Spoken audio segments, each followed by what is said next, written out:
Bonsoir à tous et bienvenue si vous nous rejoignez sur NCI. Merci de suivre ce nouveau numéro de NCI 360, le magazine de la rédaction qui passe en revue l'actualité de la semaine. Semaine marquée par la nouvelle escalade entre Abidjan et Bamako au sujet des 46 soldats ivoiriens toujours détenus à Bamako. La Côte d'Ivoire a qualifié mercredi de chantage inacceptable les exigences du Mali au sujet de ces 46 soldats détenus à Bamako depuis aujourd'hui un peu plus de 2 mois, appelant à un sommet ouest-africain sur la question dans les meilleurs délais. La semaine passée, la transition malienne avait conditionné, souvenez-vous, la libération des soldats à l'extradition de personnalités maliennes vivant à Abidjan. Depuis, les négociations semblent avoir été arrêtées. Nous essaierons de comprendre cette nouvelle étape de la crise avec nos invités. Et ce soir, gros plan également sur les transitions ouest-africaines de façon générale, les transitions à Conakry, Ouagadougou et Bamako.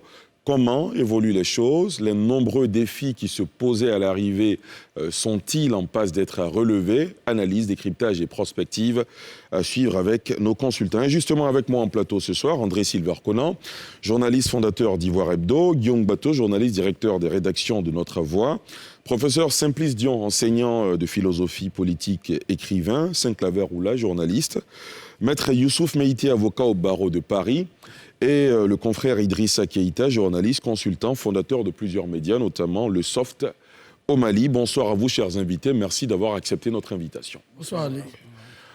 Vous le savez, messieurs, il y a eu une nouvelle escalade entre Bamako et Abidjan. Premier tour de table déjà sur la réaction. Monsieur André Silver? Pour moi, il faut dissocier l'escalade verbale de l'escalade, des actes d'escalade.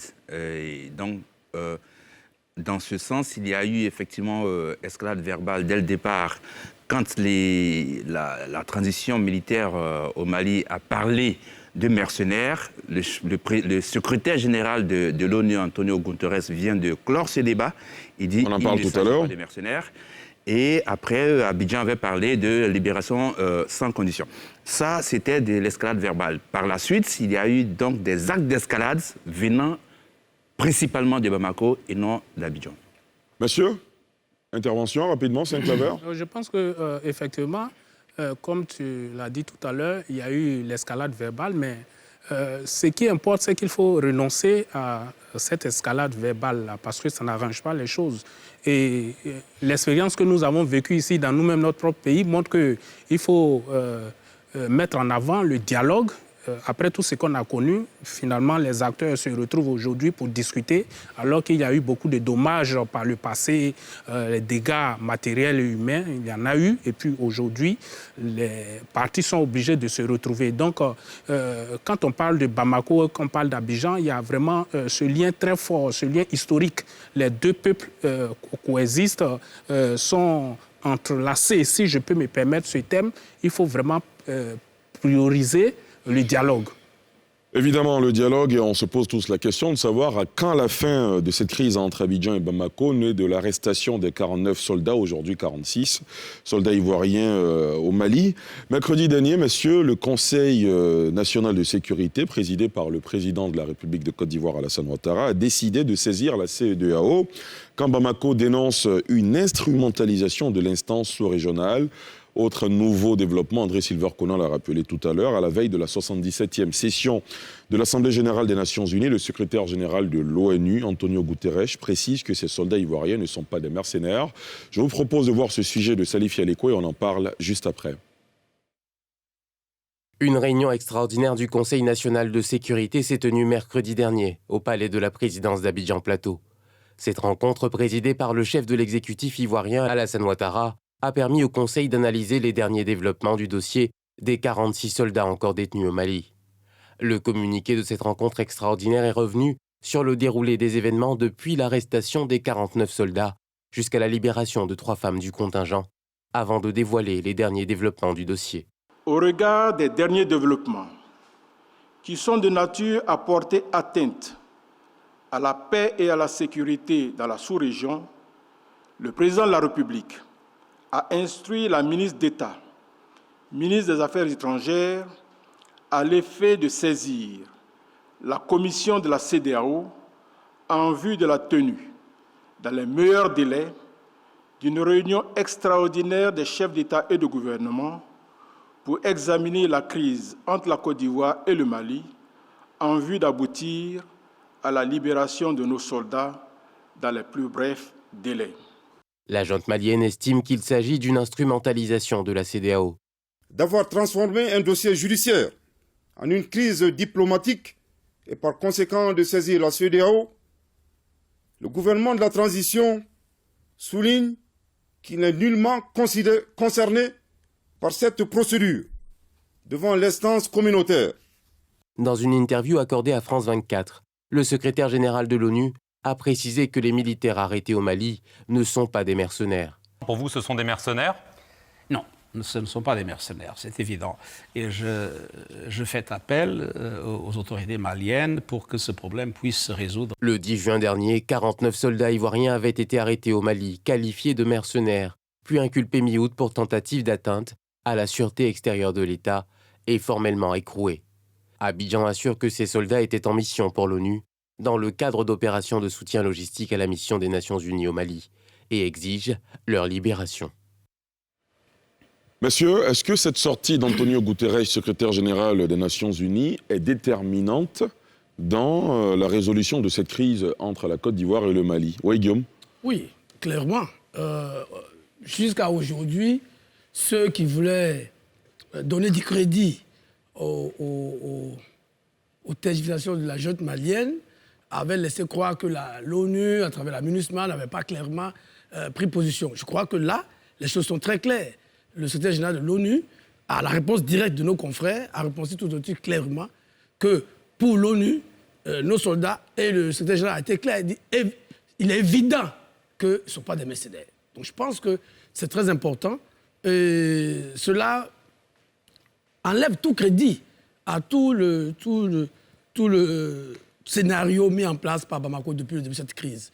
Dès le début, sur ce plateau, on était tous apparus clairement que nos soldats n'étaient pas des mercenaires et que Bamako cherchait autre chose.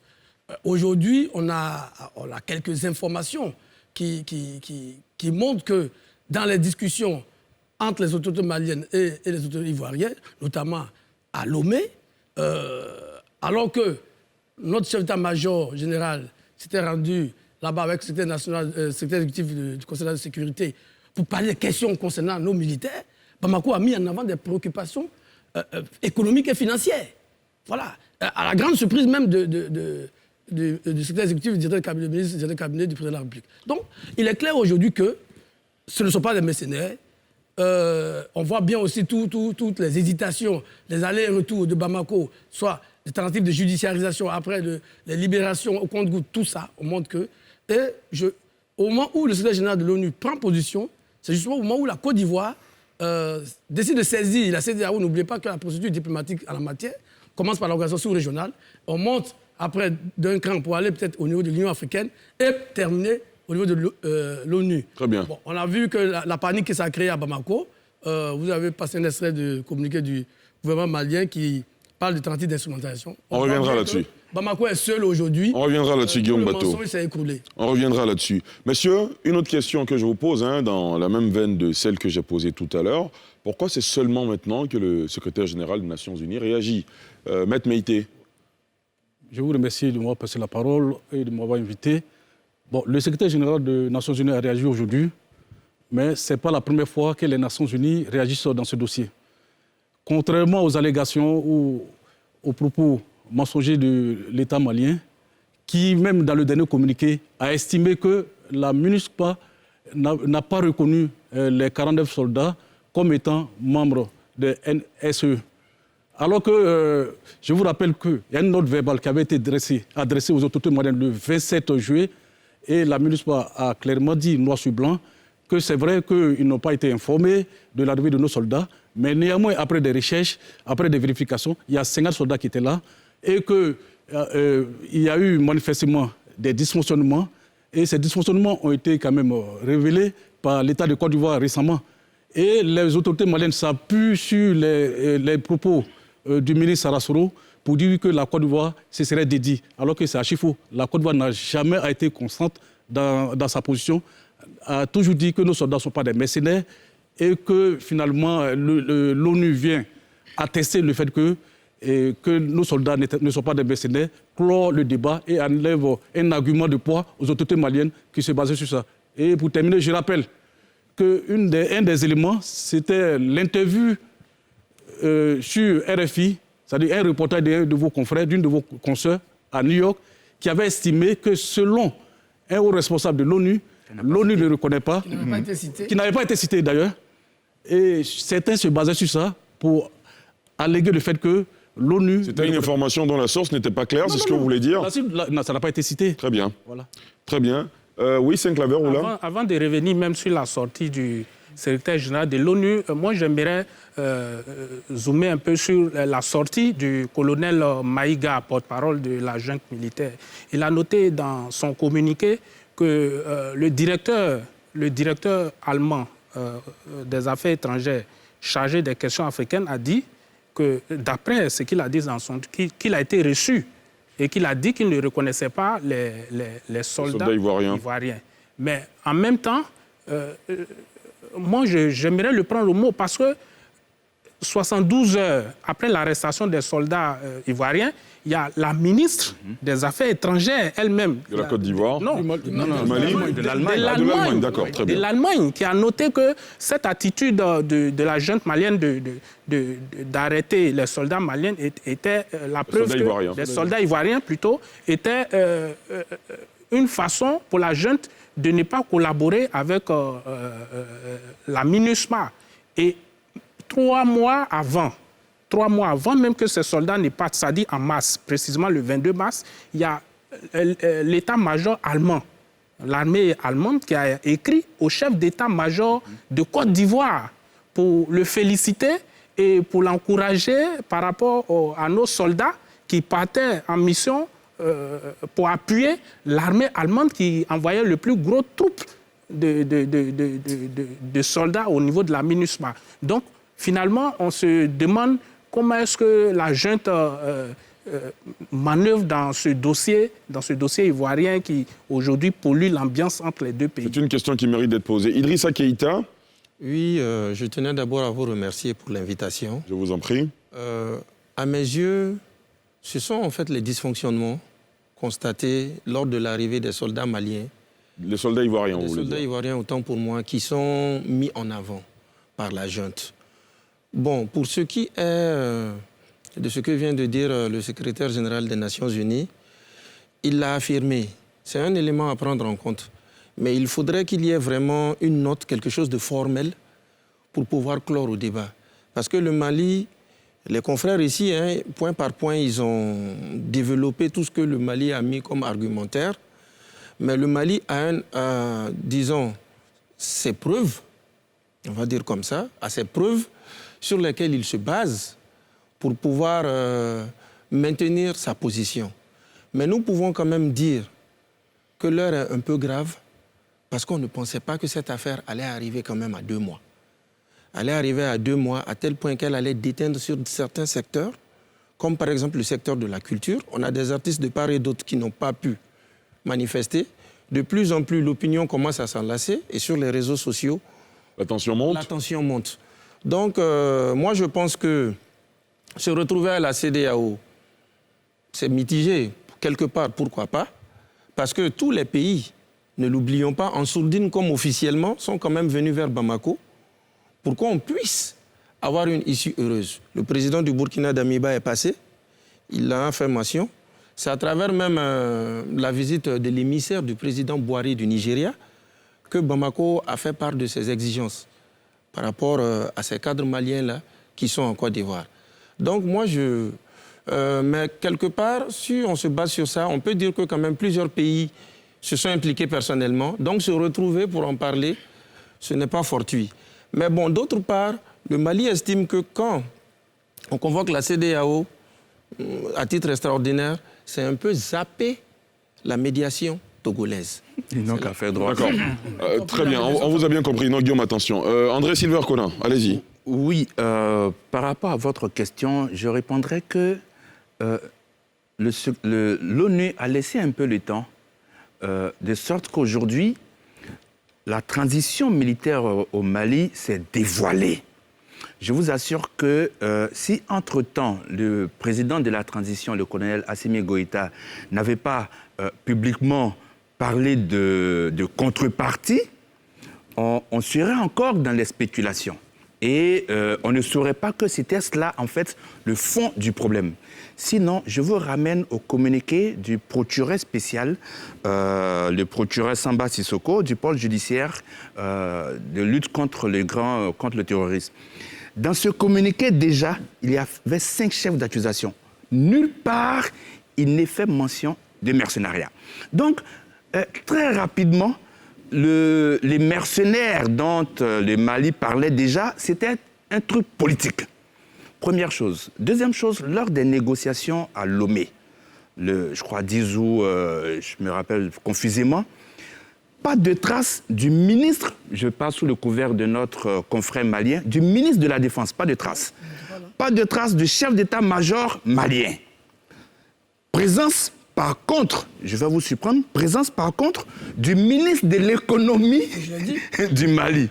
Voyez-vous, donc dès le départ, on sentait déjà que Bamako avait eu une opportunité pour poser d'autres problèmes. Et c'est contenu dans le communiqué lu par le directeur de cabinet Fidel Sarasoro, où il parle de ce que la Côte d'Ivoire s'engage à poursuivre de manière transparente les discussions sur tous les sujets d'intérêt commun. Il ne dit pas les discussions sur ce problème, mais sur les sujets d'intérêt commun. Donc, aujourd'hui, le temps a dévoilé que c'était une stratégie de prise d'otage. Bon, peut-être qu'à force de côtoyer les djihadistes, il y a une sorte de détente, mais je pense que ce n'est pas ainsi qu'on doit logiquement et légitimement avoir une conscience d'État.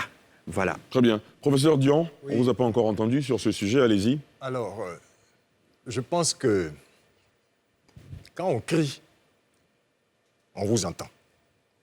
Mais si vous parlez, on va vous écouter.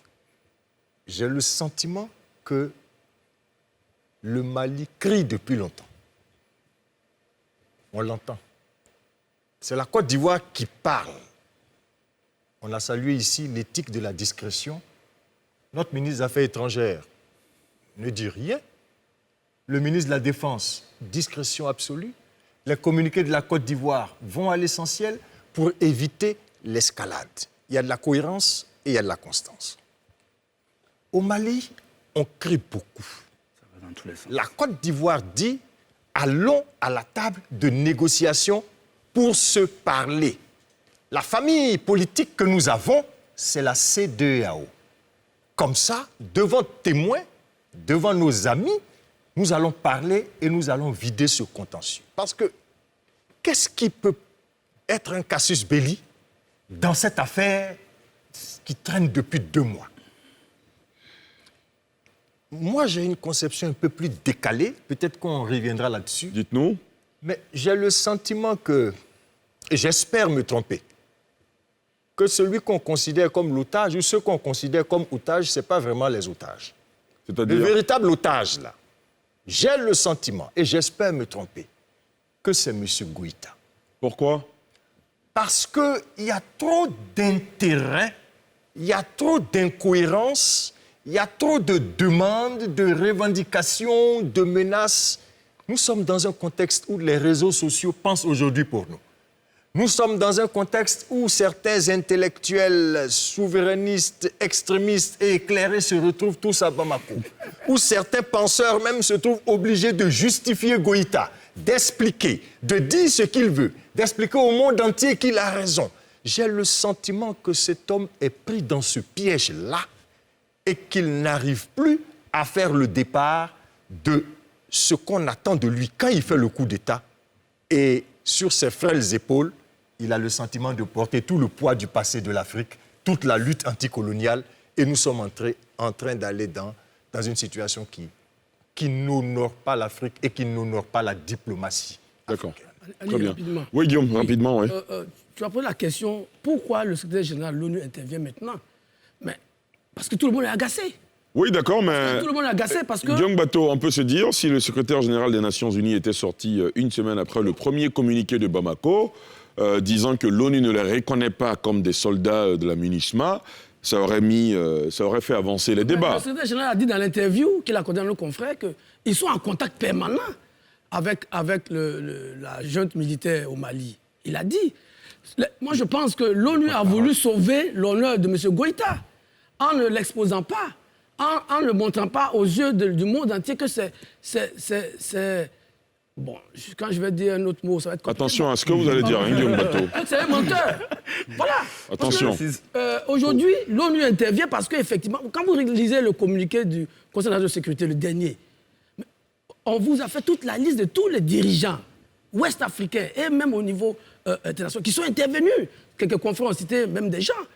Ça veut dire qu'au niveau de l'ONU, certainement, les gens se sont dit que ça allait se régler. Mais à partir du moment où on voit véritablement que M. Goïta et ses amis sortent du cadre de règlement d'une question qui aurait pu se discuter facilement, qu'on rentre dans du chantage, qu'on rentre dans la prise d'otage, et que, je rappelle encore le communiqué du CNS, cela risque de perturber la sécurité de la sous-région. Quand vous avez écouté le secrétaire général de l'ONU aujourd'hui, il a dit, mais il y a trop de problèmes. Le djihadisme devient de plus en plus important. On a les questions climatiques, on a les questions économiques qui sont épouvantables. Donc, c'est tout ça qui finit par agacer tout le monde, qui amène le secrétaire général à mettre une sorte de holà pour que M. Goïta se réveille. Parce que quand on dit notre confrère a dit qu'il y a la médiation togolaise, mais c'est le Mali qui sabote la médiation togolaise. Parce que dans la tête de beaucoup d'Ivoiriens et de ressortissants ouest-africains, à partir du 13 août, on était dans une phase où on s'attend maintenant à la libération de nos soldats.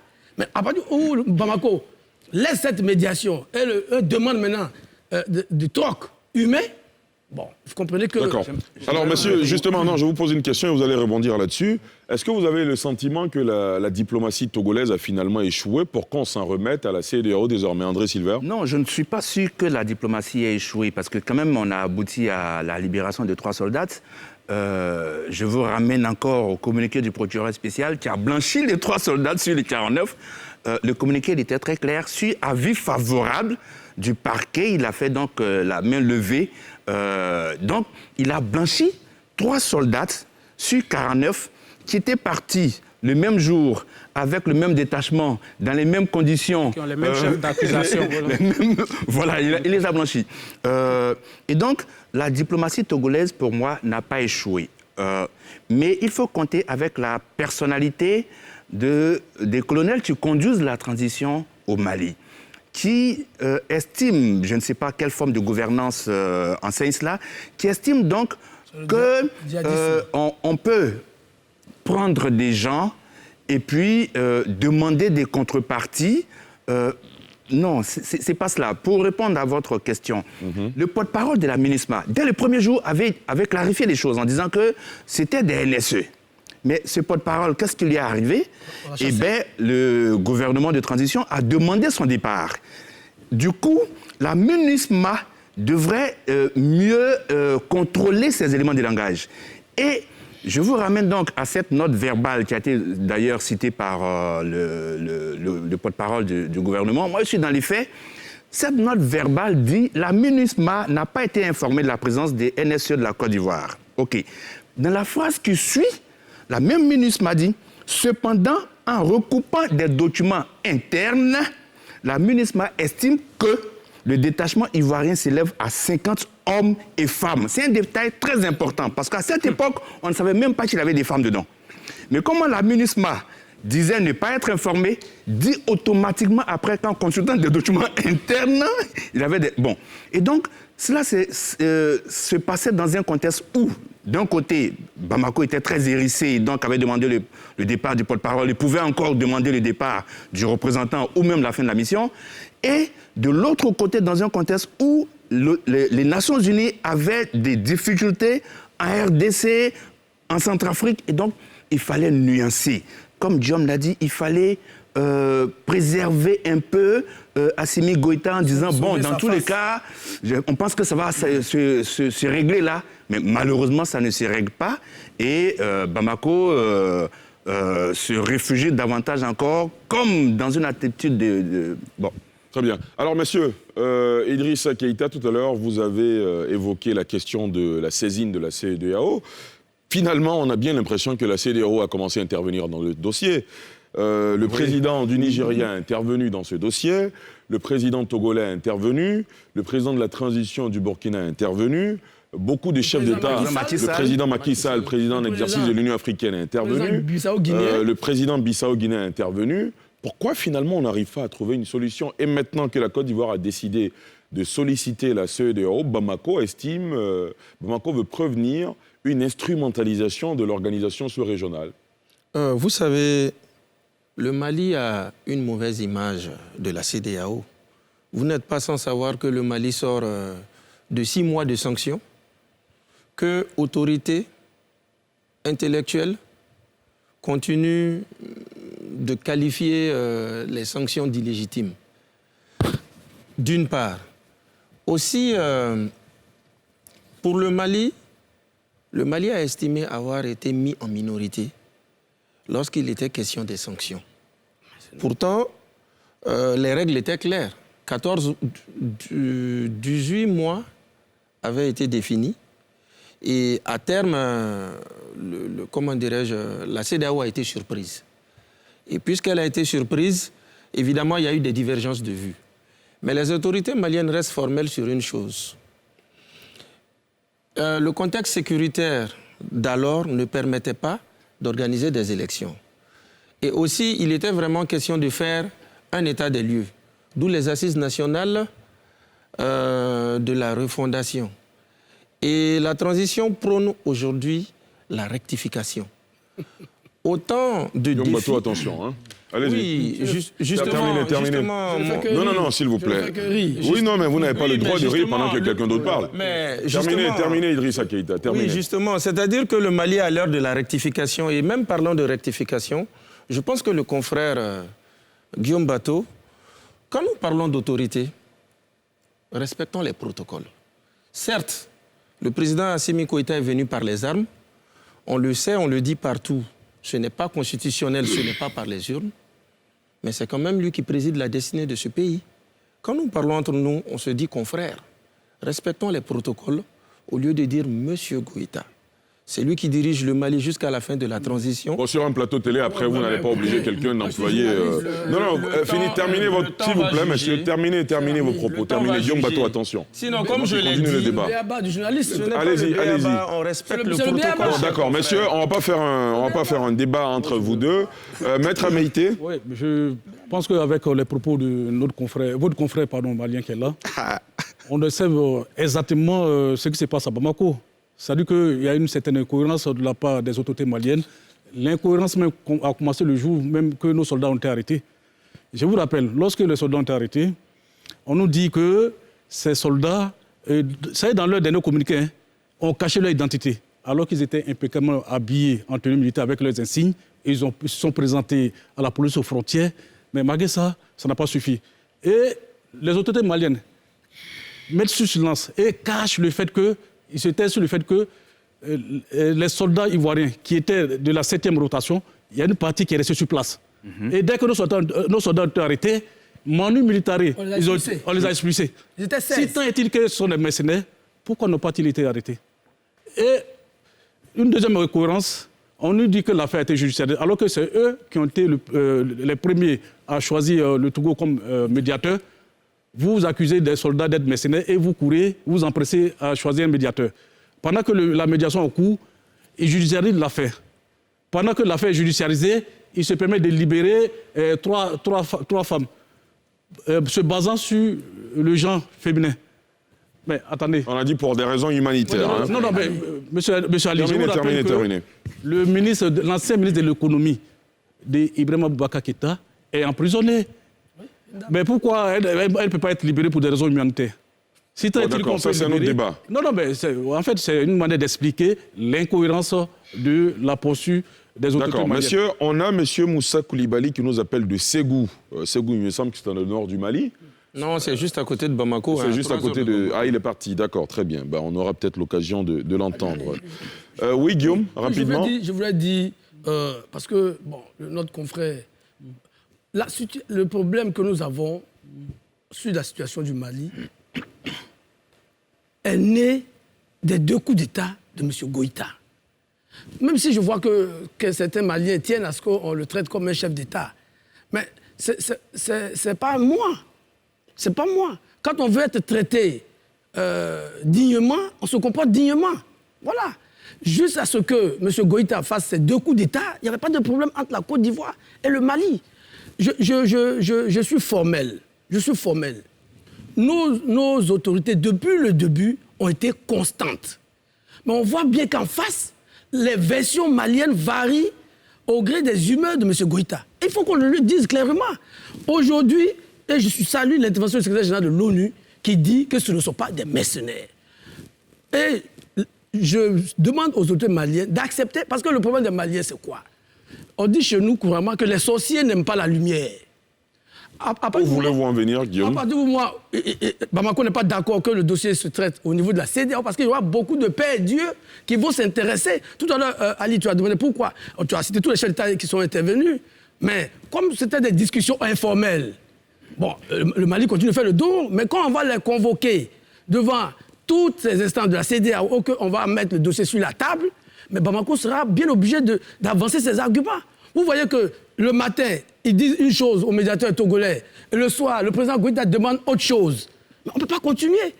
Le matin, il dit des choses au président Ouattara. Le soir, il dit autre chose, il fait autre chose. Donc, on est obligé de le convoquer. C'est comme quand on n'a pas réussi à régler un problème en famille, on vous convoque sur la place publique du village. On vous a bien compris, Guillaume Bateau. Professeur Dion? Moi, je pense que M. Goïta peut tout obtenir de Alassane Ouattara. Tout est dans la manière. Et la manière n'a pas été la bonne. Je lis les discours des autorités maliennes. J'observe. Mais avec ma formation, ce n'est pas ce qu'on dit qui m'intéresse, c'est ce qu'on n'a pas dit.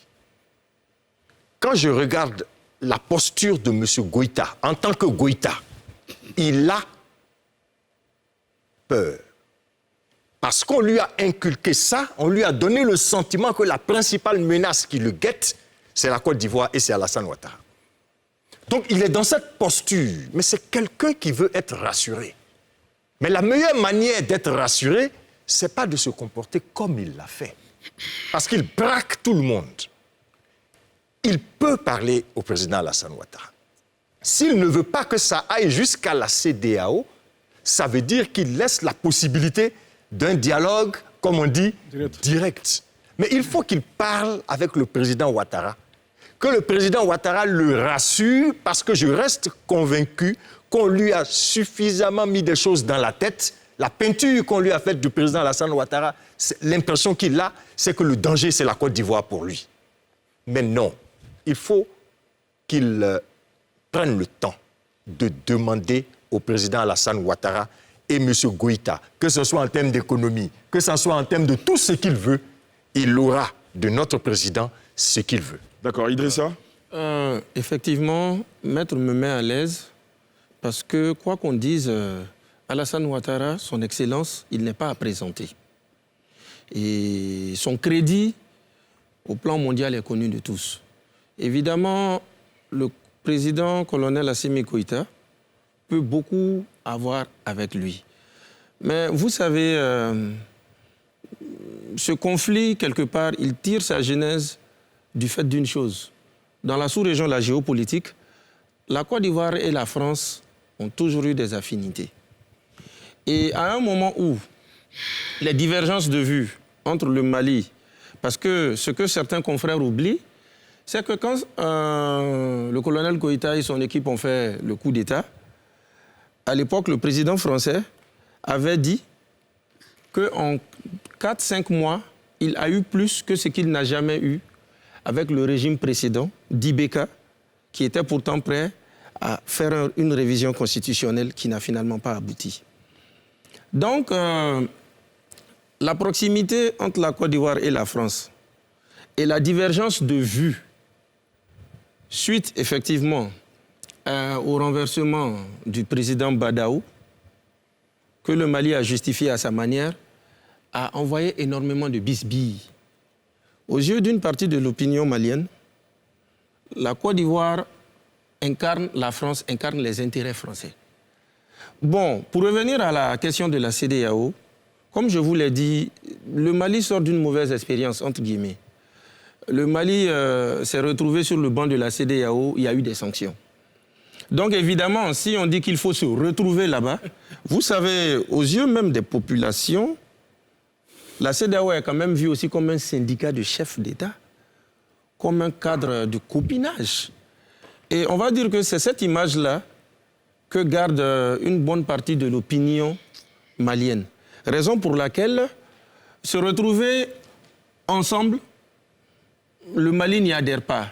Mais nous sommes quand même d'accord que du fait que tout le monde a quand même eu à intervenir quasiment, il va de soi qu'on pourrait se retrouver à l'africaine autour de la table et discuter pour trancher définitivement. D'accord. Monsieur Moussa Koulibaly, vous nous appelez de Ségou, au Mali. Je vous appelle de Ségou, bonsoir. Bonsoir. Quel est votre point de vue, dites-nous? Pour moi, est-ce qu'on parle du même sujet au Mali? Souvent... Allô? Souvent, nous vous écoutons, allez-y. Souvent, on ne parle pas du même problème. Allô? On vous écoute, allez-y, faites votre développement, allez-y. Oui, bon, nous, on a l'impression qu'on ne parle pas du même problème. Concernant les militaires arrivés, pour le premier début, les autorités maliennes, est-ce que vous avez demandé aux autorités, s'ils ont demandé réellement les autorités ivoiriennes que ces militaires sont arrivés au Mali, qu'ils sont au courant ou pas? Lorsqu'on demande ça et que les autorités ivoiriennes disent qu'ils n'étaient pas au courant, donc directement, on les considère comme les mercenaires. Non, pas du tout. Mais les autorités ivoiriennes n'ont pas dit qu'elles n'ont pas reconnu que leurs soldats étaient arrivés au Mali. Bon, est-ce que les militaires, est-ce que les autorités ivoiriennes ont dit que les Maliens ont demandé d'avoir? Il dit quoi? Bon, allez rapidement au bout de votre développement et puis... Nous, on sait que quand les Ivoiriens sont venus, c'est pour sécuriser une société privée. C'est pour sécuriser une société privée. Mais est-ce que l'administration même a été capable de dire, honnêtement, si les Maliens ont tort ou bien si les Ivoiriens ont tort? Donc pour vous, la faute, c'est l'administration. Je veux qu'on fasse attention. L'administration aussi ne joue pas du franc jeu. Parce qu'il n'arrive pas à dire la vérité d'abord. Ce qu'il dit aux Maliens et ce qu'il dit aux Ivoiriens sont diamétralement opposés. D'accord, très bien. Oui. Merci. Aux Maliens et ce qu'ils disent... Oui, merci, monsieur Moussa Koulibaly. Vous nous appelez de Ségou. Pour lui, il pointe du doigt la MINUSMA, qui est les Nations Unies, évidemment, qui n'ont pas joué, selon lui, franc jeu dans cette affaire. Saint-Claver? Oui, mais moi, l'élément sur lequel je souhaiterais intervenir, c'est que ce n'est pas la première fois que les soldats ivoiriens vont au Mali. Il y a eu plusieurs rotations avant, rotations, et ça, c'est la 8e rotation. Et Goïta, lui, c'est pas... pendant que il y a la 8e rotation, que lui, il intègre l'armée malienne. Il est dans cette armée malienne-là depuis longtemps et il a connaissance que les soldats ivoiriens vont régulièrement au Mali. Parce que dans les tests même de la MINUSMA, il est bien écrit qu'il y a des éléments d'appui. Et l'Allemagne est intervenue dans ce dossier clairement. La ministre des Affaires étrangères allemande, comme je l'ai dit tantôt, et l'armée allemande qui a écrit au chef d'état-major. Mais en même temps, mon confrère malien, il me met très à l'aise parce que ici, la dernière fois, j'ai relevé un élément essentiel dans l'opposition frontale qu'il y a aujourd'hui entre nos autorités et les autorités maliennes, c'est qu'il a parlé il a parlé de la France, il a parlé de la CEDEAO, une très mauvaise expérience que le Mali a de la CEDEAO. Il a même utilisé le mot syndicat des chefs d'État. Et donc, il faut noter, et je reviens là-dessus, que les autorités maliennes ont ciblé les autorités ivoiriennes dans ce dossier des sanctions contre le Mali. Et il y a un antécédent, ils sont dans une situation de règlement de comptes. Mais calmez-vous, je vous donne la parole, Guillaume Bateau. Ne vous inquiétez pas, vous aurez la parole de toute façon. Vous avez terminé, c'est oui, ça va. D'accord. André Silver. Oui. Alors, non, ce n'est pas parce que le Mali en veut à la France ou a des problèmes avec la France qu'il ferait payer cela à des soldats ivoiriens. C'est comme si moi j'ai un problème avec vous et puis l'un de vos journalistes, je le fais arrêter en le présentant comme je sais pas, quelqu'un qui n'a jamais été journaliste. Non, ce sont des... Non. Vous aurez la parole, ne vous inquiétez pas. Pour moi, tout à l'heure, le confrère a parlé de preuves de Bamako et votre téléspectateur est un peu revenu là-dessus. On est vraiment dans la propagande qui consiste à sortir des éléments... non. Erroné d'ailleurs. On parle de ce que les soldats n'avaient pas leur vraie identité sur les passeports. Mais ça ne se fait nulle part au monde, y compris au Mali. Je vous assure, j'ai vu des passeports de soldats ivoiriens qui viennent se former en Côte d'Ivoire. Parce que soldats maliens, des soldats maliens qui viennent se former en Côte d'Ivoire, sur lesquels il n'est pas marqué soldat. Mais ça ne se fait nulle part au monde. Ils le savent très bien. Ce sont des soldats, ils le savent. Première chose. Deuxième chose, ils ont relevé le fait que un responsable là-bas a appelé quelqu'un ici. Mais, cher Ali, voyez-vous, par exemple, vous envoyez quelqu'un, une équipe en reportage, et je prétends que je ne suis pas informé. Je dis à l'un de mes chefs de service, appelle le Red Chef. Le Red Chef dit non, je ne suis pas informé, mais laisse-moi... Bamako se réfugie dans cela. Non, mais on ne peut pas continuer comme cela. Ils prennent l'exemple du directeur, je ne sais pas, de l'information bien tout à l'heure que Saint-Claver a cité, pendant que la déclaration de la ministre elle-même existe. On ne peut pas continuer comme ça. C'est pourquoi je parle de conscience d'État. Voilà. Mais ce que j'aimerais relever, c'est que les défis au Mali sont ailleurs. On en parle tout à l'heure dans la deuxième partie de cette émission. Guillaume Bateau, rapidement, et ensuite... Je vais faire deux précisions. Premièrement, il est établi clairement que nos soldats qui vont au Mali vont dans 2 avions bien identifiés. Je crois que c'est Maître qui l'a dit. Quand même les Maliens retiennent une partie des soldats, les 16 derniers qui devaient revenir à Abidjan, ils restent à Bamako, puisqu'ils devaient rester pendant 3-4 jours pour passer les consignes. Ceux-là sont là-bas, on les expulse dans un avion commercial. Mais vous pouvez demander à Air Côte d'Ivoire, c'est public. Autour du 13 août, l'avion d'Air Côte d'Ivoire qui devait quitter Bamako pour venir à Abidjan a eu 3 heures de retard parce que nos soldats, avec leurs armes, devaient intégrer cet avion. C'est établi. Pourquoi on expulse ceux-là, on ne les garde pas? Donc, il ne faut pas que les gens nous disent que l'autorité malienne n'a aucune preuve. Toutes les preuves innocentes, clairement, nos soldats. Deuxième chose, quand on dit on a appelé un tel, je peux vous dire aujourd'hui que dès le début, le président Ouattara a eu le colonel Goïta au téléphone.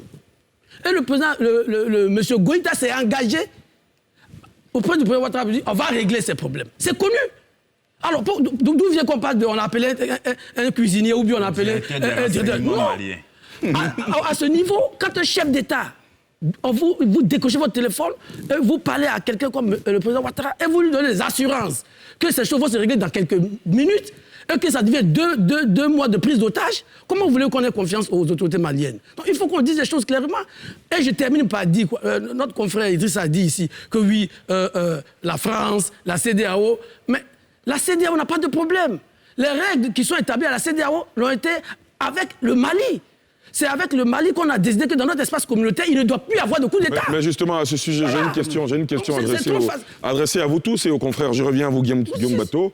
Est-ce que le Mali n'a jamais participé à des sanctions contre d'autres pays au sein de la CEDEAO? Mais bien entendu. Est-ce que les autres pays se sont braqués contre le Mali parce que le président du Mali a participé à des sanctions qui ont été prises par la CEDEAO? Est-ce que la Côte d'Ivoire, la Côte d'Ivoire n'a jamais été concernée par une situation comme telle, mais je veux dire, est-ce que ce n'est pas une fuite en avant? Oui, je termine, sur laquelle je te réponds directement. Et c'est là qu'on voit la fuite en avant des autorités maliennes. Même si M. Goïta a fait un coup d'État, a fait 2 coups d'État, mais il y a quand même la continuité de l'État. Le Mali est membre fondateur de la CEDEAO et il y a des engagements vis-à-vis de la CEDEAO. C'est trop facile. Vous venez dans une maison dans laquelle vous appartenez, il y a des règles, vous enfreignez les règles que vous connaissez et on vous les applique et vous vous plaignez, sous prétexte que la Côte d'Ivoire est l'ami de la France. Mais jusqu'au coup d'État de M. Goïta, mais le Mali était l'ami de la France. Puis ce sont les soldats maliens et français qui ont sauvé la mise au Mali en arrêtant les djihadistes en 2013. C'est la réalité. Oui, mais on va vous dire qu'aujourd'hui, Bamako est en rupture de banc avec Paris. Donc, alors, on vous a bien compris. Quand les soldats français venaient sauver les Maliens à cette époque-là, ils étaient amis. Pourquoi ils veulent nous faire payer cela? D'accord. Maître Maïté, oui. Je réponds très rapidement à votre confrère, parce que quand on parle de manipulation et de propagande, c'est bien le cas même de ce qui se passe au niveau de la CEDEAO. Mais la CEDEAO qui regroupe plusieurs pays, des pays francophones, des pays anglophones. Et lusophones. Lusophones. Et en plus même, l'État de Côte d'Ivoire, c'est-à-dire le président de la République n'est pas le président de la CEDEAO, c'est le président ghanéen. Mais non, les décisions, attendez. Les décisions sont prises de façon collective par la conférence des chefs d'État. Mais diantre, je ne sais pas pourquoi les Maliens s'acharnent sur le président de la République, l'accusant. Parce que c'est ce qui est, comme Clavel l'a dit, c'est ce qui est à l'origine même de cette situation. Parce que dans leur entendement, le président Ouattara serait à l'origine de ces sanctions-là. Mais pourtant, ces sanctions-là sont prises par tous les chefs d'État. Je vous rappelle qu'en 2010, le président ATT, il était le président de la CEDEAO. Il y a une réunion qui a eu lieu là-bas par rapport à la crise de la Côte d'Ivoire. Ouais. Et les sanctions similaires ont été prises à l'encontre de la Côte d'Ivoire. Les Ivoiriens n'ont pas accusé les Maliens. Donc, il faudrait qu'ils essaient d'arrêter un peu. Je ne crois pas que le président, quelle que soit sa puissance, ait une influence sur le président du Nigeria. Vous pensez que le président de la Côte d'Ivoire peut manipuler le président du Nigeria, le président du Ghana, le président du Libéria? Non. Est-ce que la France peut facilement manipuler aussi le président du Nigeria? Non. Donc il faut que vous soyez réaliste. Reconnaissez que les sanctions là sont prévues par les thèses de la CEDEAO. Les coups d'État sont interdits. Donc arrêtez les coups d'État pour que tout rentre dans l'ordre. Idrissa, allons-y. D'abord, précision. Je suis un confrère qui travaille sur les questions du Mali, de la Guinée et les questions de la Côte d'Ivoire. C'est cela. Et je ne suis pas en train de faire la propagande. Non, ils ne l'ont pas dit pour vous, hein. Je ne le pense pas.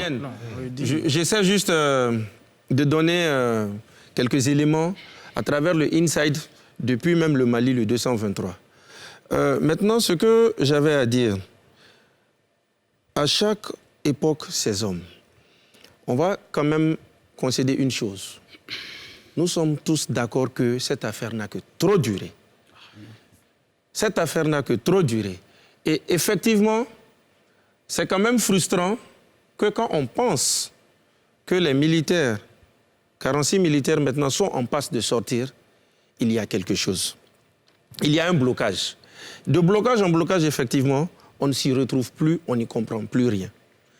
Bon, puisque le Mali parle de questions judiciaires, il ne faut quand même pas omettre le fait que les mandats émis contre ces personnalités-là qui seraient là, parce que selon les dernières informations, certains ont pris la poudre d'escampette, un allait vers l'Afrique centrale, un au Niger, le troisième il allait en France. Bon, celui même, la tête d'affiche, on va dire comme ça, Karim Keïta, le fils de l'ancien président Ibeka, lui c'est carrément même dès le lendemain du coup d'État que son mandat est tombé. Plus d'une année. Les autres, c'est depuis quelque temps. Mais bien avant, chaque fois que la Côte d'Ivoire a eu ses divergences avec le Mali, comme je l'ai dit, c'est parce que dans la géopolitique, chacun a ses amis. Maintenant, ces militaires, pour moi quand même, juste après même leur arrestation, il y a eu quand même un lot de militaires ivoiriens qui a été déployé, juste après. Pour moi, si le Mali reste sur sa position, le Mali estime qu'il a ses preuves. Les Nations Unies, avec maintenant cette sortie de Guterres, vous l'avez dit, hein, M. Ali Djerasouba, si dès le départ, les Nations Unies étaient sorties de cette manière, on n'en serait pas là. Peut-être, hein, sait-on jamais. Parce que, attendez, je pense que si au niveau même de New York, quelque chose avait été dit, je ne pense pas que le Mali aurait agi comme cela a été le cas avec la MINUSMA, où le porte-parole a quand même été vidé pour avoir tenu des propos que le pouvoir n'a pas appréciés. Donc la question, elle est délicate. C'est vrai qu'il faut faire preuve de discrétion. Nous sommes quand même dans une affaire très délicate. Plus on se tait, mieux c'est. D'accord. Mais au sortir des médiations et au sortir des prochaines rencontres, on verra ce qu'il va en advenir. Parce que le sommet de la CEDEAO, je pense qu'il sera imminent. Tous les membres quand même seront aux Nations Unies. Et de fait, ils vont se réunir. On verra ce qu'il en adviendra. Très bien, absolument. Monsieur, on va marquer une courte pause et on poursuit le débat juste après.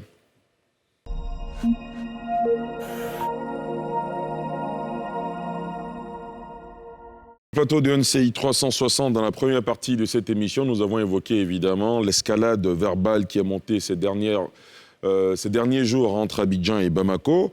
et vous avez entendu l'avis de nos consultants sur la question. Messieurs, avant de passer au deuxième sujet de cette émission, qui a évidemment un lien avec le premier, comment entrevoyez-vous la fin de cette affaire, André Silver? C'est très simple. La balle se trouve dans le camp du gouvernement de transition du Mali, entre les mains du colonel Goïta. La justice malienne a libéré 3 soldats qui ont été blanchis, je le répète, parce que rien n'a été retenu contre elle. Dès le départ, la justice malienne elle-même n'a pas retenu le chef d'accusation de mercenariat.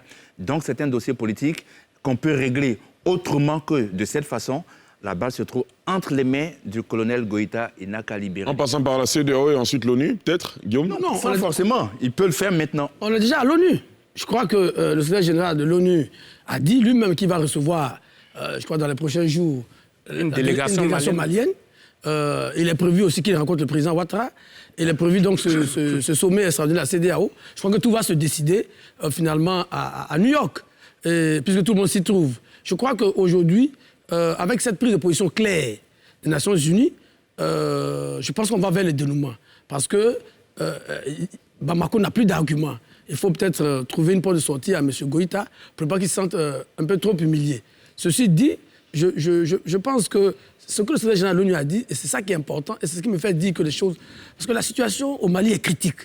On semble oublier, on semble se focaliser sur ce qui aurait dû être un petit incident passager, mais la situation au Mali est vraiment critique. La situation sécuritaire est critique. On en parle tout à l'heure. Il faut vraiment que les autorités maliennes elles-mêmes prennent conscience de la gravité de la situation pour qu'elles cessent ces petits combats. Parce que ce n'est pas l'objectif. M. Goïta a fait 2 coups d'État.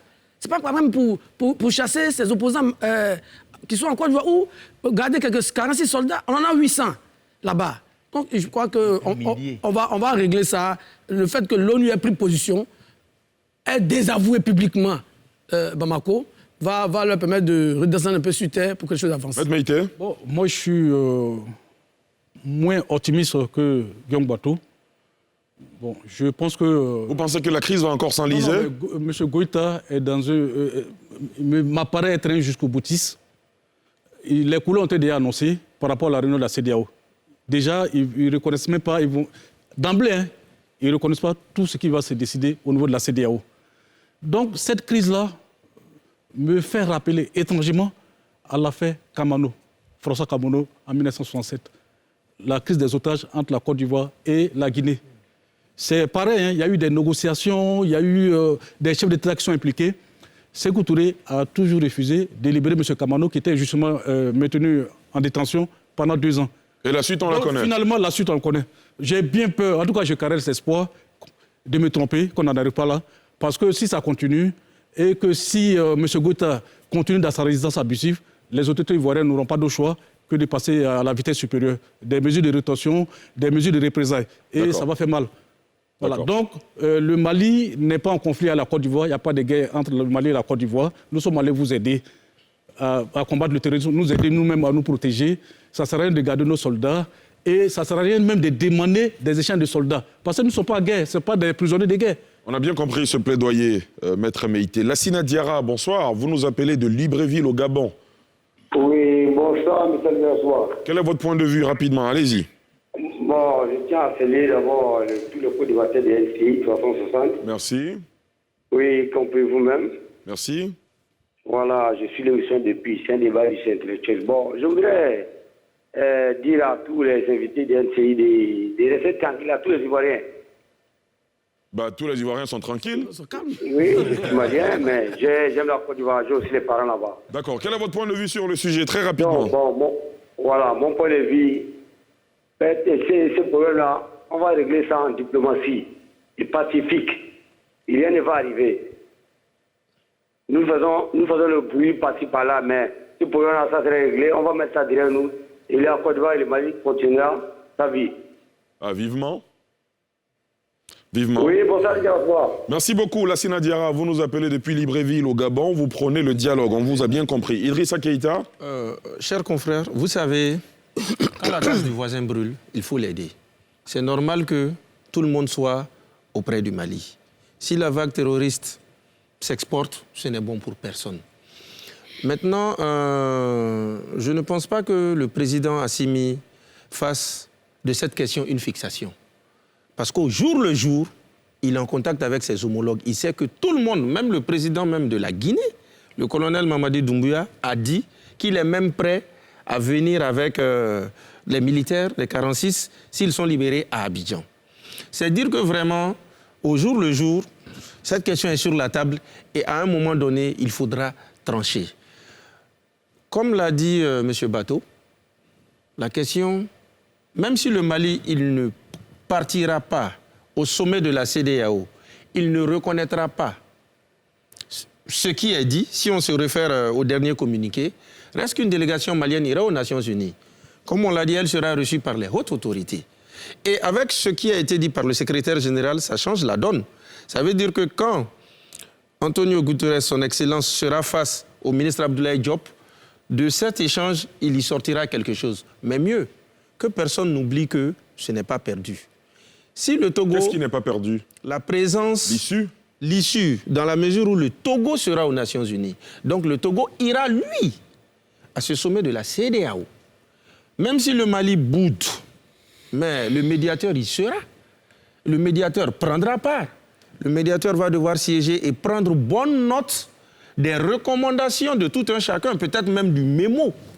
Et donc je crois que la présence togolaise au rendez-vous des Nations Unies, où il y aura le sommet extraordinaire de la CEDEAO, les conclusions qui y sortiront, quand Lomé fera son retour à Bamako, à travers ça, on sera sur quel pied danser. Voilà ce que j'avais à dire. Très bien. Saint-Claver? Moi, je suis pas d'avis avec Maître Meïté quand il dit que la Côte d'Ivoire va passer à la vitesse supérieure. C'est vraiment pas dans l'intérêt de nos deux pays. Vous avez parlé des méthodes de rétorsion, n'est-ce pas? Oui, oui, mais je dis... S'il vous plaît. Je pense que... Maître Meïté, vous allez préciser votre pensée tout à l'heure. Je pense qu'on ne va pas arriver à ce stade-là. Et c'est pas dans l'intérêt... C'est le souhait de tout le monde. C'est pas dans l'intérêt des deux peuples, le peuple malien et le peuple ivoirien. Parce que le président Alassane Ouattara, le colonel Assimi Goïta, ils vont passer. Mais la Côte d'Ivoire, le Mali resteront. Et les peuples continueront à se côtoyer, à entreprendre des actions de façon bilatérale. Vous avez 30 secondes pour préciser votre pensée. 30 secondes. Je précise ma pensée. J'ai dit simplement que nos soldats ne peuvent pas rester indéfiniment maintenus par les autorités maliennes. Donc, à la lueur où les choses vont, je souhaite, en tout cas je caresse l'espoir, que la sagesse habite M. Koïta pour qu'il libère nos soldats. Mais au cas où il refuse, nous avons eu des précédents, c'est le président que j'ai cité. Donc finalement, on sera obligé, à nos corps défendants, de passer à la vitesse supérieure. C'est ce que j'ai dit. D'accord. La vitesse supérieure ne veut pas forcément dire... Non, c'est pas la guerre. Je ne propose pas la guerre. Exactement. On s'est bien compris maintenant. La précision a été faite. Professeur Dion? La première chose, demander humblement à M. Goïta de commencer à fermer ses oreilles à tous ces malins génies qui veulent faire reposer sur ses frêles épaules la lutte anti-Occident. À tous ces philosophes. Deuxième chose, ce serait un cinglant désaveu pour les autorités maliennes que cette affaire se termine à l'ONU. Alors là, moi, je trouverais ça vraiment extraordinaire. Qu'une affaire qui est censée se régler entre nous, à l'africaine, qu'on se retrouve devant l'ONU pour que l'ONU règle ce problème, ce serait vraiment pour moi très dommage. Parce que ça peut se régler. Parce qu'on a vu des leaders religieux faire des va-et-vient. Parce qu'il y a des chefs coutumiers qui sont capables de régler ça à l'africaine. Pour moi, ce ne serait pas bien. La dernière chose, que M. Goïta n'ait pas peur. N'ayez pas peur d'Alassane Ouattara. N'ayez pas peur de la Côte d'Ivoire. Très bien. André? Oui, je ne sais pas si on en parlera, mais pour moi, le plus important aujourd'hui, ce ne sont pas les fronts que je traite d'inutiles qui sont ouverts. Voyez-vous, Douenza, Kolokane, Ségou, Sembi, Sona... Le bilan sécuritaire de la transition malienne, on en parle tout juste après, dans quelques minutes. Oui, rapidement, Idrissa. La précision que je voulais faire. Oui. Il ne faudrait pas qu'on pense que la CEDEAO aux Nations Unies, c'est vraiment un sujet à l'ordre du jour des Nations Unies et tous les dirigeants du monde vont se prononcer. C'est pas ce qui a été dit. C'est pas ce qui a été dit non plus. Parfois, c'est ce que certains laissent entendre. Non. Bon, c'est une question de perception de chacun. Mais... Perception, parce que moi, quand j'entends celui qui est intervenu de suite, j'ai le sentiment que, comme il dit que c'est un cinglant revers, 8, je peux l'accorder cela.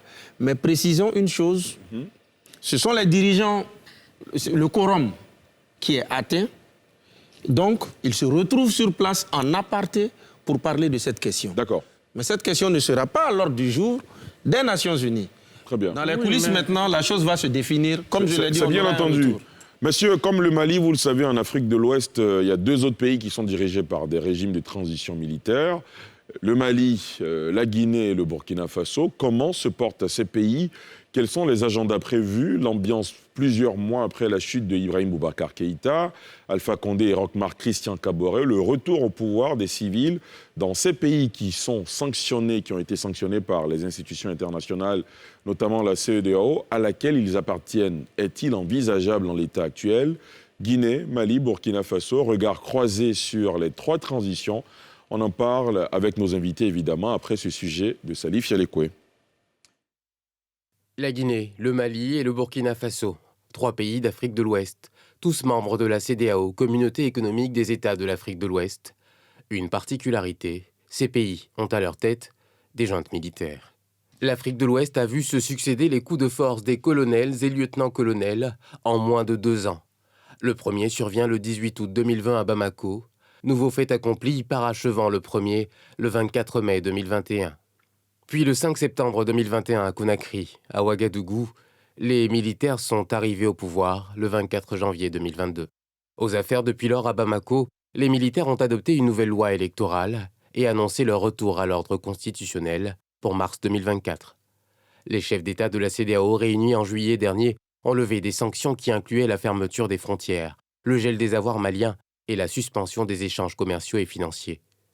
Les sanctions financières qui ciblent les dirigeants de la junte sont en revanche maintenues.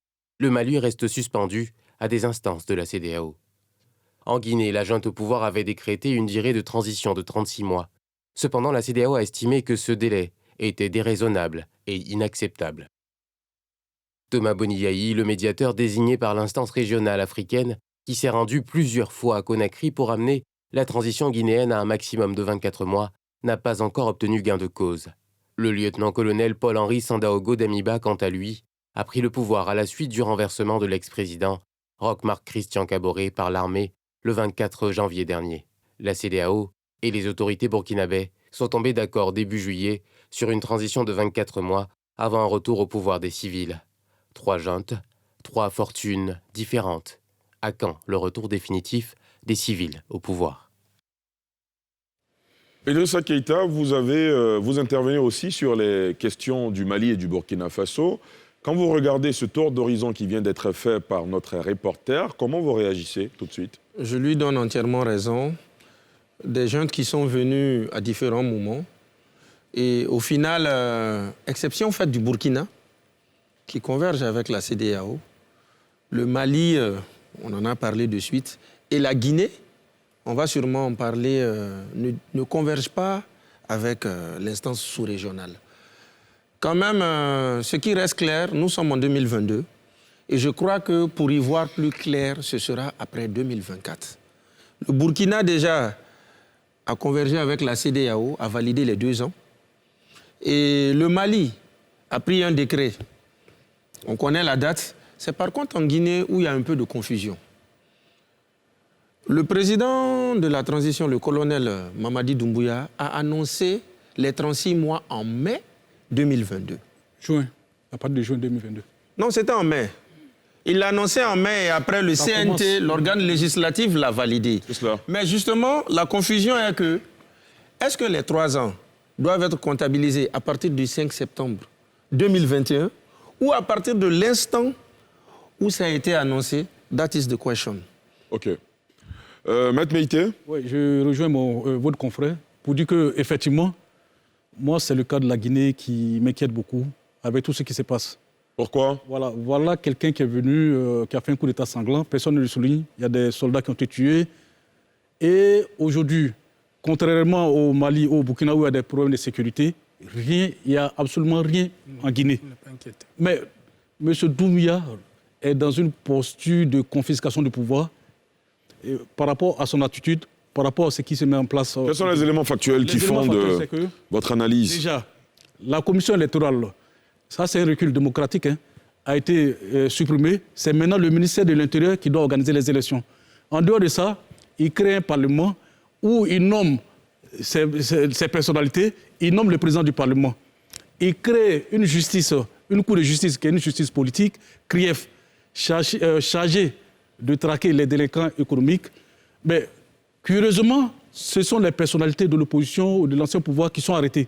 Aujourd'hui, je vous rappelle, l'ancien Premier ministre d'Alpha Condé est en prison, le président de l'Assemblée nationale en prison, le ministre de la Défense en prison, l'opposant, Cellou Diallo, est contraire à l'exil. Ses biens lui sont confisqués. Donc finalement, on a l'impression que M. Doumbouya est en train de mettre ses tentacules, en train de mettre tout en place pour rester au pouvoir. Vous allez voir que quelques temps après, quand il va s'enraciner, il va organiser une parodie, une mascarade d'élection pour se faire légitimer. Donc la CEDEAO doit être très vigilante. Pour répondre à sa question, le porte-parole du gouvernement, par rapport au départ du délai de la transition, a estimé que ça commence à partir de juin 2022, alors que le coup d'État a eu lieu le 5 septembre 2021. Voilà. Donc le temps passé là n'est pas compté dedans, dans les 3 ans. Monsieur, en général, à la chute de présidents démocratiquement élus, je pense à Ibrahim Boubacar Keïta, je pense à Roch-Marc Christian Kaboré, à Alpha Condé.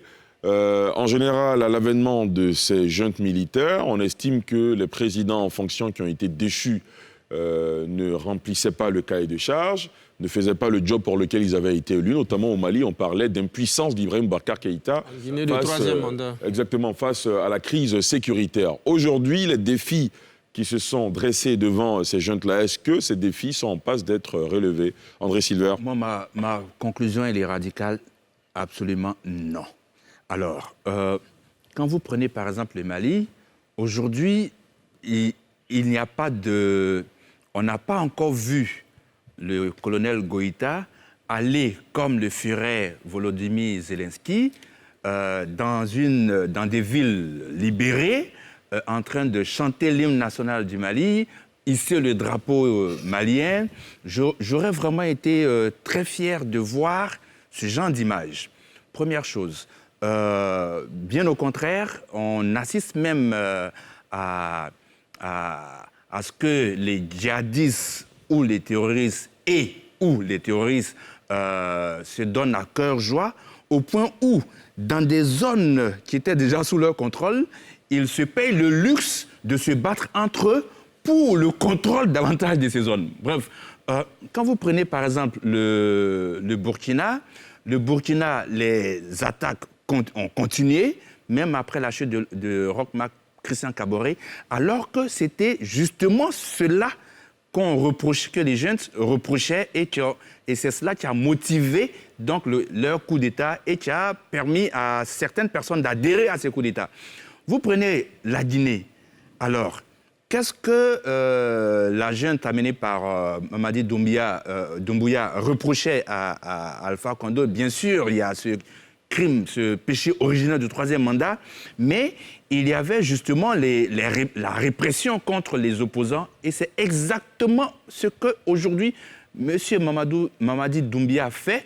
Il y a eu au moins 5 morts déjà sous son mandat et donc pour moi, les militaires ne font pas mieux du tout, alors pas du tout, que les civils et rien jusqu'à pour le moment ne justifie donc les coups d'État qu'ils ont fait. Pourtant, tout le monde s'accorde, si on suit les observateurs au Mali, tout le monde s'accorde à dire que l'armée est montée en puissance tout de même. C'est ce qu'ils disent, c'est ce que en tout cas la transition dit.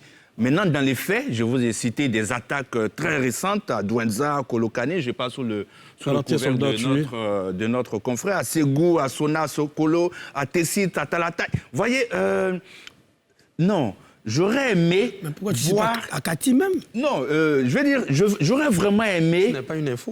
J'aurais vraiment aimé que cette armée qui monte en puissance, ce qui me ferait vraiment plaisir, parce que je n'adhère pas du tout, alors pas du tout au terrorisme, encore moins à la sécession du Mali et autres, mais j'aurais aimé voir des actes de cette armée qui monte en puissance et que cela ne se limite pas seulement à des paroles. Guillaume ?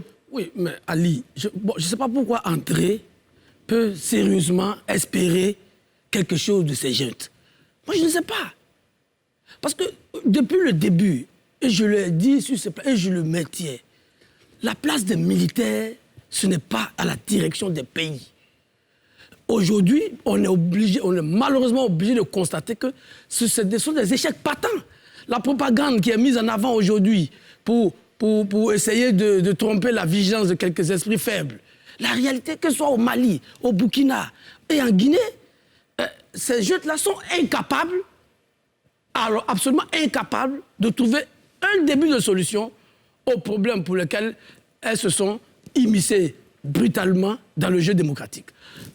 Le Mali, bon, on en parle tous les jours, M. Goïta, il a perdu tout contrôle. Aujourd'hui, la prise en otage de nos soldats est devenue son programme de gouvernement. Alors, au Burkina, c'est grave. Les attaques n'ont jamais été aussi meurtrières et nombreuses que sous le colonel Damiba. On a parlé des dérives démocratiques de M. Doumbia. Donc, on est obligé, malheureusement, de reconnaître que ces jeunes sont inutiles. Et c'est pour ça qu'il faut encourager la CEDEAO à être ferme sur les principes, pousser ces jeunes à rendre... Parce que je suis convaincu, les défis auxquels nos pays font face ne vont pas trouver de solution avec des coups d'État. D'accord. Monsieur Michel Ouedraogo nous appelle du Burkina Faso. Oui, bonjour. Bonjour, quel est votre point de vue? Oui, comment vous allez? Nous allons bien, merci. Dites-nous. Ok. Alors, je voudrais intervenir par rapport à l'évolution de la situation dans les pays qui ont connu les coups d'État. C'est cela. Je veux dire, pour ce qui est du Burkina, nous nous réjouissons en tout cas de l'avancée des résultats sur le terrain. Et justement, je voudrais faire un clin d'œil pour dire que c'est... Oh là, vous êtes là? Agiliser des organisations comme la CEDEAO. Et en ce qui concerne la crise... Visiblement des problèmes techniques. De l'eau d'eau dans leur main. Parce que ça ne sert à rien d'avoir ce comportement-là entre pays frères. Il ne sert à rien d'avoir des comportements de ce genre avec un pays frère. Et surtout que l'autre est plus âgé que lui. Le président ivoirien est plus âgé. Et chez nous, on dit que quand quelqu'un est plus vieux que toi, eh bien, il se traîne par sa chose. Donc, il faudrait que les gens s'assagissent et acceptent souvent que les choses se fassent comme ça. On ne peut pas faire autrement. Et je crois que voilà, je vous remercie. Merci beaucoup, monsieur Michel Ouedraogo. Merci de nous appeler depuis Ouagadougou, au Burkina Faso. Professeur Dian, réaction? Quel regard croisé vous jetez sur ces trois transitions dans ce pays de l'Afrique de l'Ouest? Je suis déjà d'accord avec les postulats qui ont été faits. Que ce n'est pas bon que des militaires prennent le pouvoir de cette façon et exercent le pouvoir, parce que ça n'est pas dans leur formation. Du point de vue de la philosophie politique, l'État, c'est trois grandes actions. Il y a l'administration, il y a la défense et il y a la production. Il y a des gens qui sont formés pour administrer, pour gouverner un État. Il y a un savoir du pouvoir. Et ça, on l'ignore parfois. On forme des gens pour gérer le pouvoir. Il y a des gens qui sont formés pour défendre un État, et notamment contre les agressions extérieures. Ça, c'est le travail des militaires. Et il y a des gens qui sont formés pour la production des richesses. Mais en même temps, quand des militaires s'invitent sur la scène politique, parfois il y a des raisons. Et c'est ce qu'on a pointé tout à l'heure. C'est quand il y a un blocage. Un peuple donne toute sa vie et ses libertés à un homme pour gérer tout ça. Une fois qu'il y a rupture totale dans le contrat social et que tout semble bloqué, on a constaté que dans l'histoire, ça ne date pas d'aujourd'hui, depuis la nuit des temps, les militaires qui sont en armes, qui sont le peuple en armes, s'invitent pour une sorte de reprise en main civique et citoyenne de l'État. Voilà comment les militaires s'invitent. Si les États fonctionnent normalement, si les gens respectent les lois, si l'alternance doit se faire comme les lois l'ont prévu, je ne vois pas un seul militaire en train de vouloir faire un coup d'État parce que c'est le peuple qui va le dégager. Vous prenez le cas du Mali. Le Mali a un problème de sécurité. Il y a un coup d'État parce que des militaires estiment qu'on n'en fait pas assez. Goïta et ses amis prennent le pouvoir. En principe, il y a deux choses à faire. Rechercher des armes, sécurisation du territoire. Quand on a fini, on fait des élections. Après avoir sécurisé tout le territoire, on remet le pouvoir à des civils pour gérer l'État. Lui, il a le temps de démissionner et faire ce qu'il veut, s'il pense qu'il peut être président de son pays. Ce n'est pas ce qu'on constate. Goïta a ouvert tellement de fronts qu'aujourd'hui, le front principal, on a le sentiment que, comme disait Guillaume, c'est son problème avec la Côte d'Ivoire. C'est vraiment le sentiment qu'on a, c'est l'image perçue. Il faut peut-être revenir aux objectifs de départ. Sur le Burkina, alors, il me paraît un peu plus sage, le chef de la transition burkinabé. Il me paraît un peu plus sage. Il écoute. Voilà. Il accepte les sanctions. Il prend des engagements. Il n'y a rien de mal à prendre des engagements, à dire qu'en 2 ans, je pense qu'on va avancer au niveau de la sécurisation et qu'on va mettre en place des éléments pour des élections. Voilà pourquoi on a le sentiment que la CEDEAO est un peu plus tendre avec le Burkina, parce que le Burkina accepte d'entrer dans le schéma. Et je pense qu'une fois que les 2 ans seront passés, ils pourront nous proposer des élections.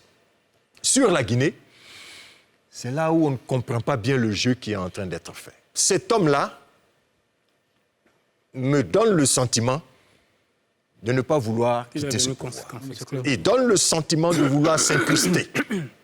Ce n'est pas ça la mission au départ. Parce qu'il est venu nous dire qu'il y a un dysfonctionnement total, les gens ne sont plus libres, mais il devient lui-même un problème pour la liberté de ses concitoyens. Et on leur demande de faire ce qu'ils savent faire le mieux, se battre, défendre leur pays et laisser les politiques gérer les États. Mais moi, je prends entièrement à mon compte le propos du professeur Dion, qui a démontré aisément les raisons pour lesquelles les militaires s'invitent au pouvoir. Et ces raisons-là sont connues. Quand les civils sont au pouvoir, il y a les questions de mauvaise gouvernance, il y a les questions de manipulation de la Constitution à leur avantage. Il y a les questions de 3e, 4e, certains veulent s'éterniser au pouvoir et cela suscite des réactions au niveau des populations. Quand on en arrive à un blocage, il est clair que c'est ceux qui ont les armes qui s'invitent au pouvoir. Maintenant, la question est de savoir, est-ce qu'il y a de très bonnes perspectives avec ces militaires-là qui sont au pouvoir? Avec ces transitions, effectivement.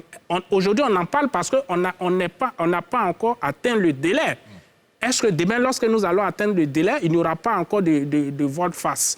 Mais moi, personnellement, la question que je pose, ou bien si vous voulez, mon avis sur la question, c'est qu'aujourd'hui, nous avons des très grands défis à relever, notamment la question des djihadistes.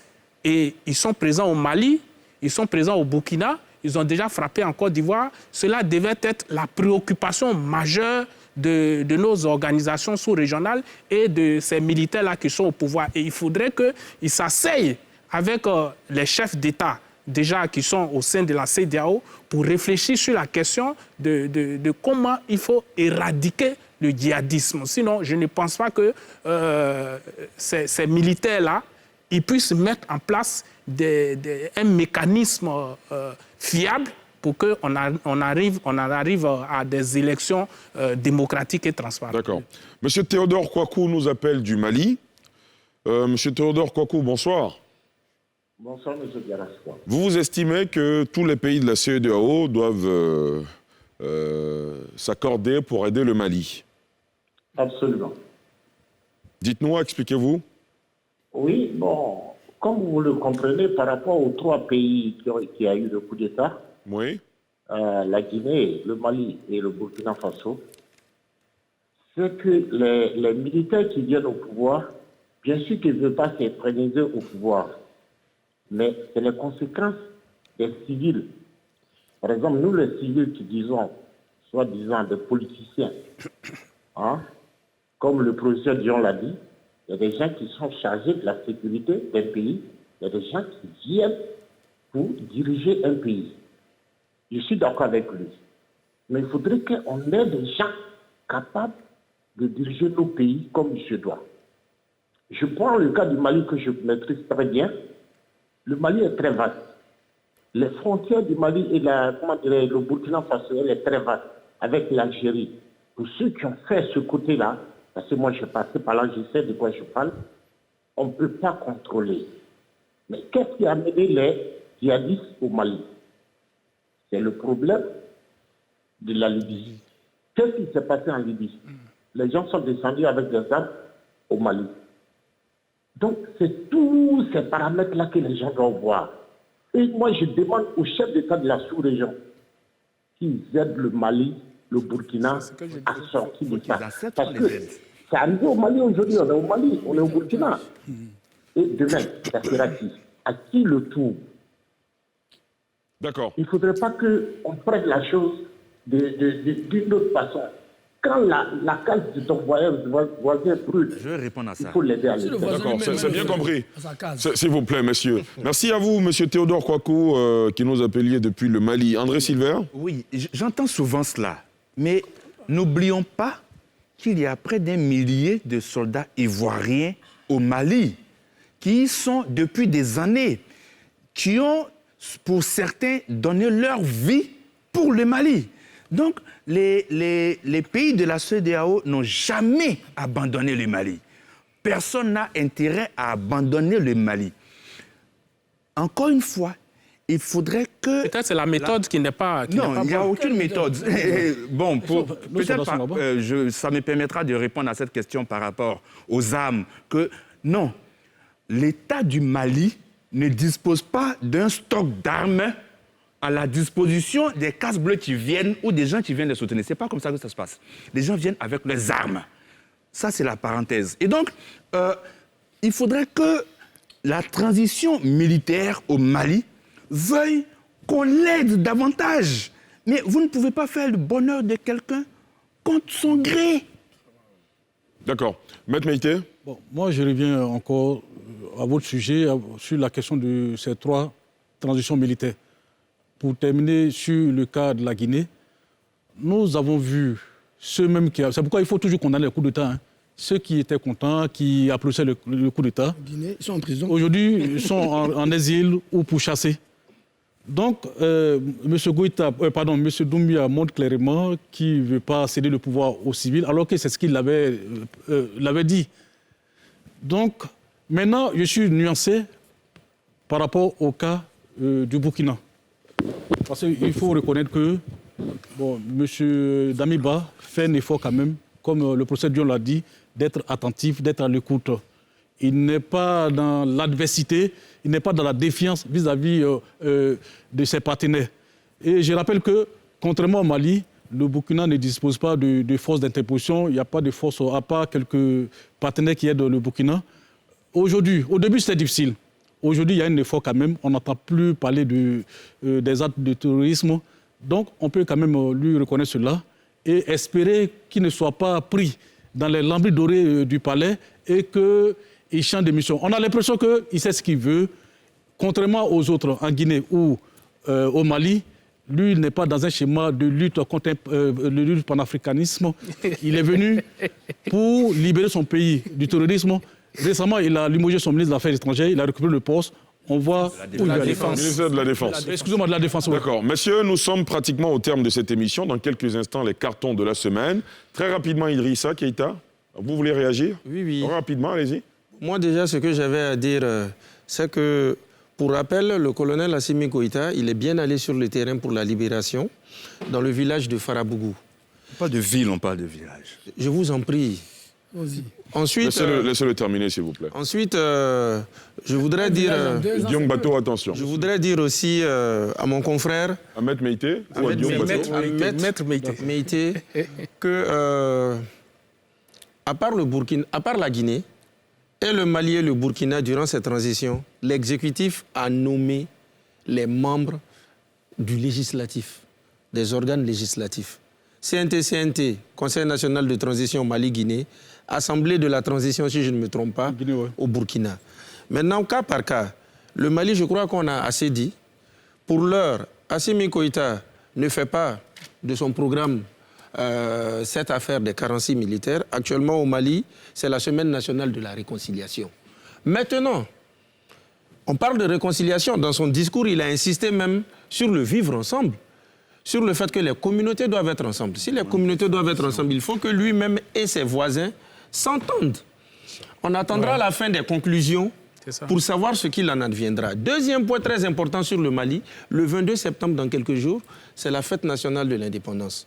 On peut être pessimiste et optimiste, on va wait and see s'il fera une grâce à l'endroit peut-être de ces 46 soldats. Je viens sur la Guinée. C'est vrai que le bilan, il est très mitigé. Sur le plan macroéconomique, beaucoup d'efforts ont été faits. Mais à l'heure où nous parlons, on a quand même un Premier ministre qui a en fait démissionné. On a mis des arguments de santé en avant. Celui qui est là, je ne doute pas de ses capacités managériales. Mais avec un dialogue politique qui est bloqué, avec des leaders, ceux-là même qui comptent et qui pèsent, Sidi Touré, qui est en Côte d'Ivoire, Cellou Dalein, qui était à Dakar, qui est actuellement en tournée en Europe, et Alpha Condé, qui est même au cœur d'un litige, parce qu'il est en Turquie, il a fait un déballage dans les colonnes de Jeune Afrique. J'avoue que la situation en Guinée, elle est elle laisse perplexe. D'ailleurs, la transition là-bas interdit les manifestations. Or, dans l'article 8 de la charte, la marche est reconnue. Les divergences sont plus visibles que les acquis.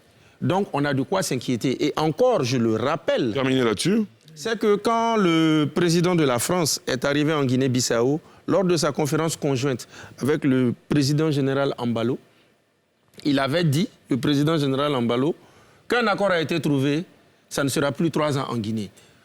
Dans les semaines qui ont suivi, la Guinée a démenti et a dit que non, rien n'a été. Elle a divergé. Pour finir avec le Burkina. Le Burkina, je voudrais que tous les confrères soient très prudents. Le porte-parole du Burkina, du gouvernement, il fait des sorties médiatiques. Il est très média. Et il laisse toujours entendre que le Burkina va s'ouvrir à une diversité de coopération militaire. On lui a même fait savoir que, mais et la France, il dit, il n'en a que faire. Mais le Burkina a le droit. Oui, mais qu'est-ce que je veux dire? Qu'est-ce que je veux dire pour finir? C'est que le porte-parole du gouvernement du Burkina, il laisse entendre que le Burkina pourrait se passer de la France. Mais ça, c'est... C'est qu'il pourrait en fait aller vers... Non, attention. Vers Wagner. Idrissa Keïta, c'est une question de souveraineté nationale. Justement, j'aimerais attirer l'attention des confrères sur la question. D'accord. Vous leur demandez d'être un peu plus prudent. Oui, bien sûr. D'accord.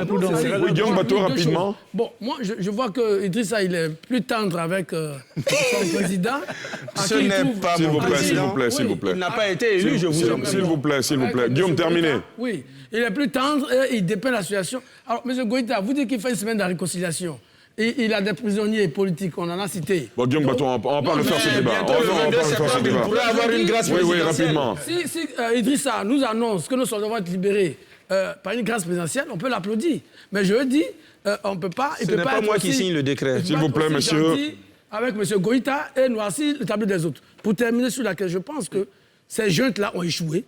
Toutes. Il faut prier, il faut faire en sorte de leur mettre la pression maximum pour les dégager de la Ouest. On a bien entendu votre point de vue, Guillaume Bateau. Merci beaucoup. Les cartons, messieurs, préparez vos cartons. Ce sera juste après ceci.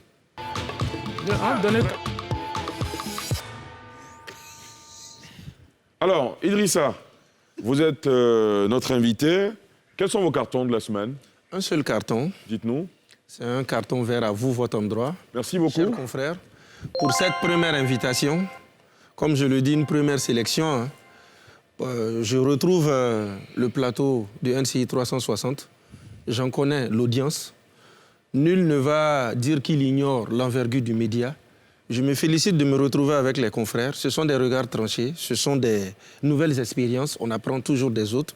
Et je tiens encore à vous dire merci Et en même temps, je vous souhaite une bonne rentrée. Merci beaucoup. À toute la NCI. Merci beaucoup, merci. En tout cas, il faut rappeler qu'Idrissa nous suit depuis de longues années, depuis le début de NCI pratiquement.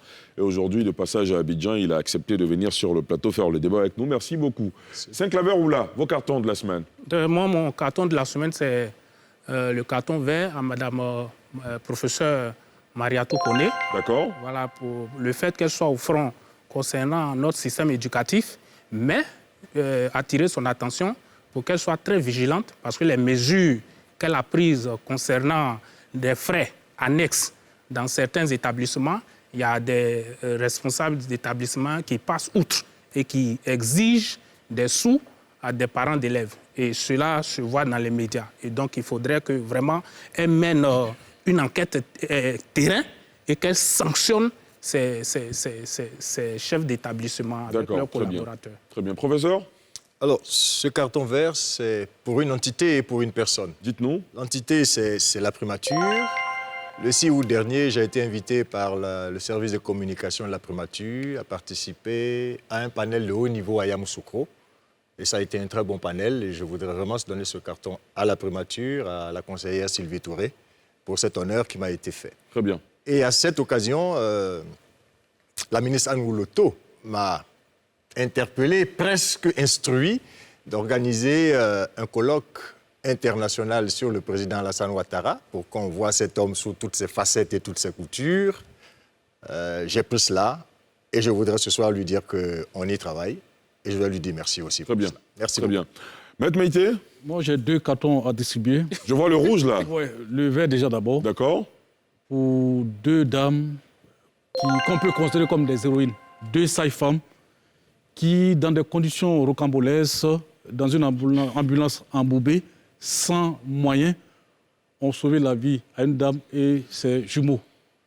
Et ces 2 dames ont été félicitées par le ministre de la Santé. Il s'agit des dames Bailly, je crois, et Afoué.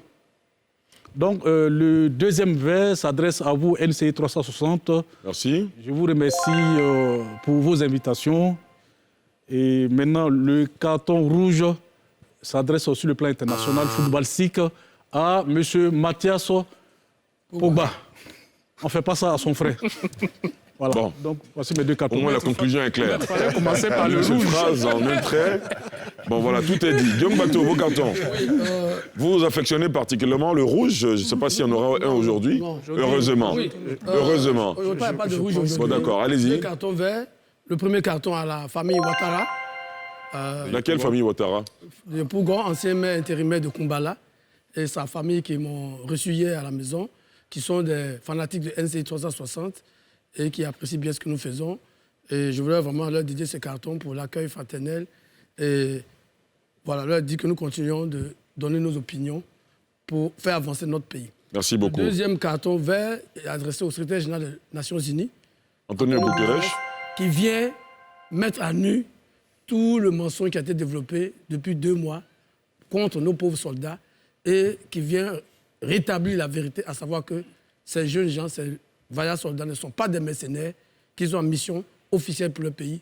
Je lui donne son carton vert. Merci beaucoup, Guillaume. André Silver ? Carton rouge. Alors, j'apprécie bien... Avec vous, il fallait deviner le carton rouge aujourd'hui parce qu'il y a du rouge dans la tenue. Allez-y. Terminé. J'ai 3 cartons. Carton rouge. Oui. J'apprécie bien les travaux qui sont faits sur les routes et autres. Mais je vous assure, je viens de Jacquesville. J'ai mis près de 6 heures de temps parce qu'il y a de l'indiscipline au moment où les travaux sont en cours. Il faudrait vraiment que les forces de l'ordre puissent mettre de l'ordre sur les voies où il y a vraiment des travaux, de sorte que les BACA et autres ne doutent pas ceux qui respectent le rang. Carton jaune. Carton jaune aux parents d'élèves qui sont tout le temps en train de crier, dénoncer le fait que dans l'établissement de leur enfant, il y a des frais annexes qui sont perçus, mais qui ne passent pas à l'action. La ministre a pris la décision, tout le monde le sait, mais prenez le temps de contacter les associations des parents d'élèves, passez à l'action au lieu de vous morfondre. Carton vert. Je salue vraiment la libération de El Hadj Mamadou Traoré. Je salue donc la décision de la justice qui a été prise et donc d'écourter donc son séjour carcéral. Et donc je plaide aussi pour que le Cheikh Balé. Merci beaucoup André Silver Conan, Guillaume Bateau, Maître Meïté, Idrissa Keïta, Saint-Claver Oula et Professeur Dion. Un carton vert pour vous, messieurs. Merci d'être venus faire le débat. Je le dis, je le rappelle chaque semaine. Ils sont nombreux, ceux que nous invitons pour faire le débat. Il y en a qui se débinent, qui ne viennent pas à la dernière minute. Il y en a qui confirment et qui ne viennent pas du tout. Vous acceptez de venir faire le débat, de commenter l'actualité. Merci à vous. Merci à nos téléspectateurs, sans qui cette émission n'existerait pas. Téléspectateurs, internautes, toutes ces personnes qui nous appellent de l'étranger. Ce soir, c'était depuis le Gabon, le Mali et le Burkina Faso. Merci à vous et rendez-vous dimanche prochain pour un autre numéro de NCI 360. Je vous souhaite de passer une excellente soirée sur la nouvelle chaîne ivoirienne.